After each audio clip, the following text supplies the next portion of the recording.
आज दिनांक 21 जुलाई 2024 को राजधानी लखनऊ के इंदिरा गांधी प्रतिष्ठान में एलन करियर इंस्टीट्यूट लखनऊ की ओर से आयोजित शौर्य वंदन कार्यक्रम में शहीदों के परिवारों के सम्मान के दौरान कही Allen career institute private limited की ओर से लखनऊ में करगिल विजय के 25वें वर्ष के तहत शौर्यवंदन कार्यक्रम इंदिरा गांधी प्रतिष्ठान गोमती नगर में हुआ। कार्यक्रम में करगिल युद्ध में लखनऊ और आसपास 18 जिलों के 27 शहीदों के परिजनों का सम्मान किया गया। कार्यक्रम में परमवीर चक्र विजेता योगेंद्र यादव, एलन निदेशक doctor Naveen Maheshwari, wing commander Rahul Punia, squadron leader Akshat, zonal head व vice president Amit Mohan Agarwal, vice president Ajay Jangid, Vikas Tiwari ने शहीदों को नमन करते हुए परिजनों का सम्मान किया। इस दौरान एलन निदेशक डॉक्टर नवीन माहेश्वरी ने कहा कि हम शिक्षा के साथ संस्कार देने में विश्वास रखते हैं। संस्कार के साथ शिक्षा और सेवा हमारे मुख्य उद्देश्य हैं। यह कार्यक्रम विद्यार्थियों को देने का भाव सीखने के लिए है। जिस तरह एक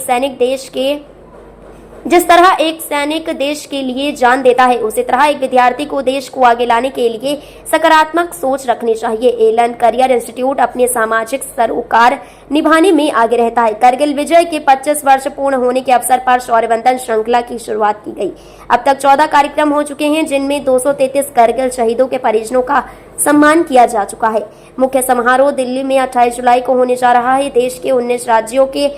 21 शहरों में ये कार्यक्रम होंगे। अंत में जोनल हेड अमित मोहन अग्रवाल ने धन्यवाद ज्ञापित किया। लखनऊ से संवाददाता हरीश तिवारी की खास रिपोर्ट। क्या कहना चाहेंगे आज कारगिल के वीर जवानों को, शहीदों को नमन किया जा रहा है? ये मेरे लिए सौभाग्य की बात है कि मैं इसी उत्तर प्रदेश की धरती का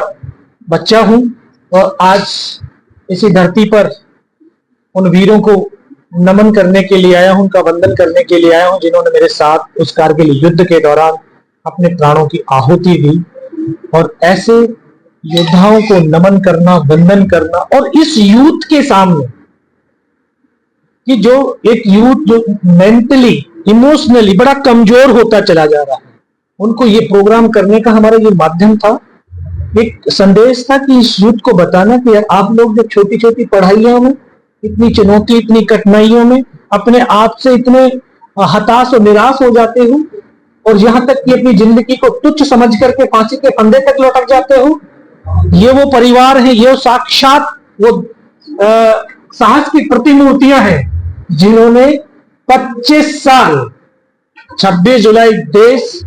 के लिए कारगिल युद्ध बंद हो गया था। लेकिन आप जब इनसे बात करेंगे आपको एहसास होगा, इनके लिए वो कारगिल का युद्ध तो बंद हुआ, लेकिन इनके जीवन का युद्ध शुरू हुआ था। आपने देखा, सुना, किसी के 1 महीने का बच्चा था, किसी के 6 महीने का बच्चा था, किसी के गर्भ में बच्चा था, लेकिन उन्होंने हिम्मत नहीं हारी। 25 साल जीवन का संघर्ष किया और संघर्ष करते करते आज अपने पैरों पर बच्चों को खड़ा किया और खुद भी इस समाज और राष्ट्र के अंदर एक साहस की प्रतिमूर्ति के रूप में खड़ी हुई है। तो जीवन में कठिनाइयां आएंगी, लेकिन कठिनाइयां हमें कमजोर नहीं बनाती, बल्कि हमें ताकत का आकलन करना, उस क्षमता का हमें एहसास दिलाती है कि कठिनाई से हमें इतनी ताकत मिल रही है, हम लड़ सकते हैं और चुनौतियों को और पार कर सकते हैं। सच का है कि जो है इस धरती से तो इतने बड़े बड़े कवि थे, दिनकर जी ने भी तो कहा, यार दो में से तुम्हें क्या चाहिए, कलम या तलवार, मन में ऊंचे भाव की, तन में शक्ति विजय अपार। अगर हम मन और मस्तिष्क में जीत दर्ज कर लिया तो दुनिया की कोई ताकत ऐसी नहीं है कि आपको हरा सके।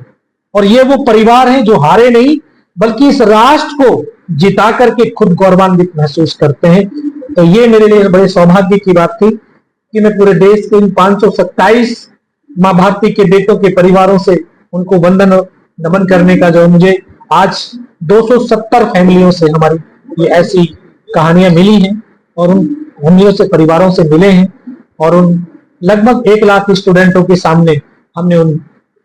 परिवारों की कहानियों को बताया है, समझाया है, ताकि कम से कम इनके जीवन में जब चुनौतियां आए तो घबराए, हताश नहीं हो और इस राष्ट्र को सर्वप्रथम रख करके और अपने जीवन का जो बहुमूल्य जीवन है,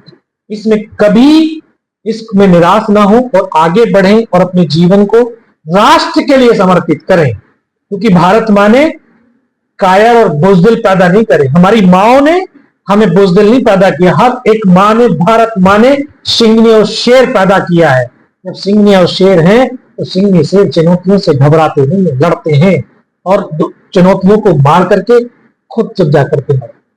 योगेश जी, एलन जैसे इंस्टीट्यूट ने इस तरीके के कार्यक्रम को ऑर्गेनाइज किया, कितना आवश्यक है कि और भी लोग इस तरीके के कार्यक्रमों को और आगे बढ़ाएं? बिल्कुल, ये देश की हर संस्थाओं का ये दायित्व और कर्तव्य बनता है, खास करके एजुकेशनल, जहां बच्चे का भविष्य बन रहा होता, भविष्य अपने कैरियर को बनाने की बात सोच रहा होता है,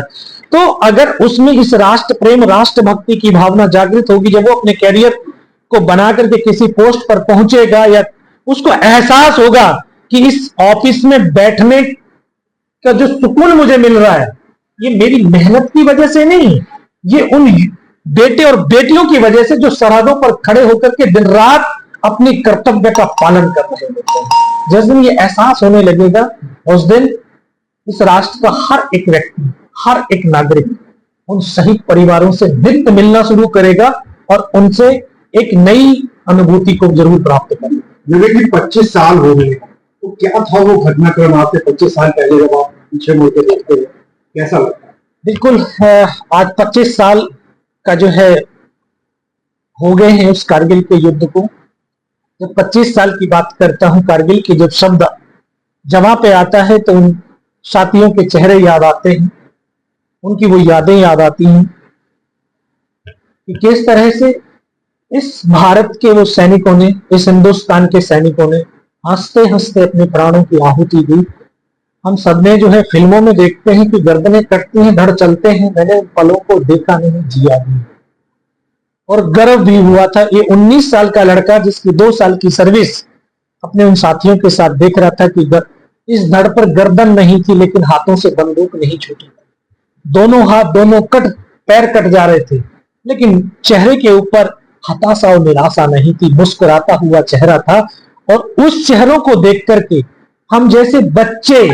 इतनी प्रेरित हुए कि यार, जिसके पास मृत्यु उसके दरवाजे पर खड़ी है, अंग नहीं है, लेकिन फिर भी उसमें जो है कोई हताशा और निराशा, वो फिर भी राष्ट्र के लिए आखिरी समय तक हंसता हंसता कुर्बान होने के। और ये सब हमारी माओ से, हमारी माओ ने वो संस्कार दिए,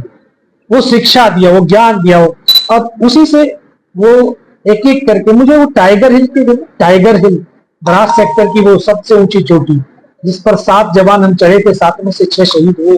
उन्हीं में से वो पल जब याद आते हैं कि मैं सिर से लेकर के पैर तक लहूलुहान, मुझे जो फर्स्ट एड कर रहा था उसको यहाँ पे गोली लगती है, इधर से पूरा सर निकल जाता है। एक ट्रेनिंग का साथी, उसको सीने में गोलियां लगती हैं, उसके पूरे फेफड़ों से खून की फुहारें छूटती, गोद में लेट जाता है, किसी की गर्दन कट जाती है, किसी का हाथ। हम जब ये ऐसी परिस्थितियां आती है, इतने डर जाते हैं, लेकिन उस समय जो हिम्मत ईश्वर ने मुझे दी, देशवासियों ने जो दी, क्योंकि सैनिक अकेला नहीं लड़ रहा था, पूरा राष्ट्र उसके साथ लड़ रहा था। राष्ट्र की जो इमोशनली जो बॉन्डिंग सैनिकों के साथ बनती रही, वो ताकत बनी, और उसी ताकत से 17 गोलियां लगने